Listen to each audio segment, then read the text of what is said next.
Ketua Komisi 7 Dewan Perwakilan Rakyat DPR RI, Sugeng Suparwoto membeberkan harga asli dari bahan bakar minyak khususnya jenis BBM khusus penugasan yakni Pertalite atau RON 90 bukan lagi Rp10.000 per liter, melainkan sudah menyentuh angka Rp13.500 per liternya.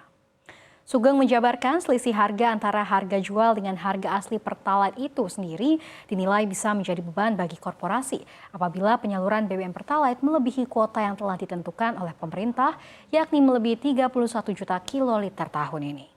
Lebih lanjut, Sugeng menilai perhitungan harga jual BBM di dalam negeri setidaknya harus memperhatikan 3 aspek utama: daya beli, kemampuan APBN, serta korporasi yang juga mendapat penugasan.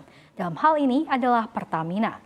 Selain harga Pertalite, harga jenis BBM tertentu yakni solar subsidi juga sudah bukan lagi Rp6.800 per liter, melainkan sudah Rp12.000 per liter. Hal itu diungkapkan langsung oleh Menteri SDM Arifin Tasrif. Atas hal tersebut, Kementerian SDM mengusulkan adanya kenaikan nilai subsidi solar sekitar Rp1.000 hingga Rp3.000 per liter pada tahun 2025 mendatang. Adapun subsidi solar pada tahun 2024 ditetapkan sebesar Rp1.000 per liter.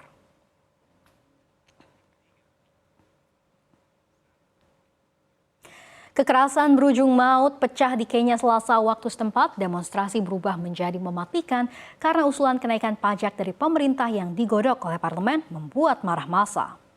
Sebenarnya protes sudah terjadi sejak seminggu, namun aksi damai yang dipimpin para pemuda meningkat menjadi kerusuhan dengan puncaknya kemarin di ibu kota Nairobi.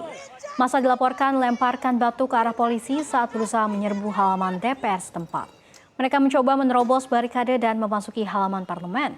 Militer yang dikerahkan mendukung polisi kemudian menembakkan gas air mata, meriam air, dan peluru karet. 5 orang ditembak mati dan 31 luka-luka. Sebenarnya kemarahan akan kenaikan pajak dipicu krisis biaya hidup yang terjadi di negeri itu.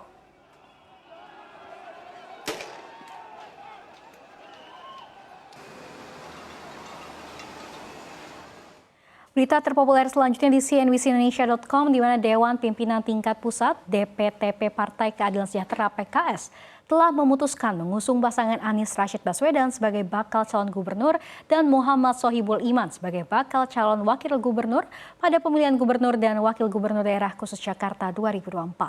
Keputusan itu disampaikan oleh Presiden PKS Ahmad Syaiqo pada saat pembukaan sekolah kepemimpinan partai di Jakarta Selasa 25 Juni 2024.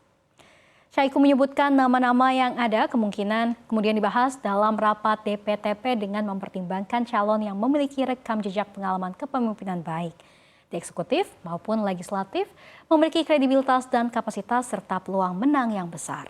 Syaiqo kemudian menjelaskan DPP PKS mempertimbangkan usulan dari struktur DPW PKS DKI Jakarta, juga mendengarkan berbagai masukan para tokoh, ulama, habaib, tokoh lintas agama, para cendekiawan, serta masyarakat terkait Pilgub Jakarta. Atas pertimbangan tersebut, PKS memutuskan mengusung Anies Baswedan dan Sohibul Iman. Syaiqo menyebutkan PKS menyadari tidak bisa sendirian mengusung calon pada Pilgub karena jumlah kursi yang dimiliki belum memenuhi syarat untuk dapat mencalonkan. Ia mengatakan PKS telah menjalin komunikasi politik dengan partai-partai lain.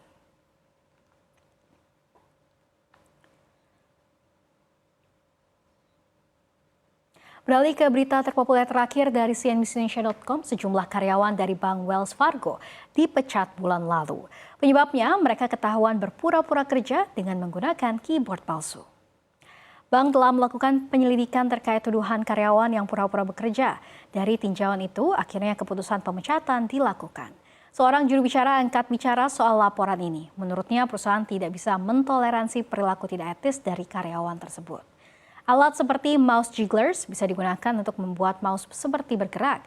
Ini juga dapat membuat komputer tetap terjaga dan tak masuk dalam mode tidur saat tidak aktif digunakan. Produk-produk seperti itu sangat populer saat pandemi selama pekerja melakukan pekerjaan dari jarak jauh.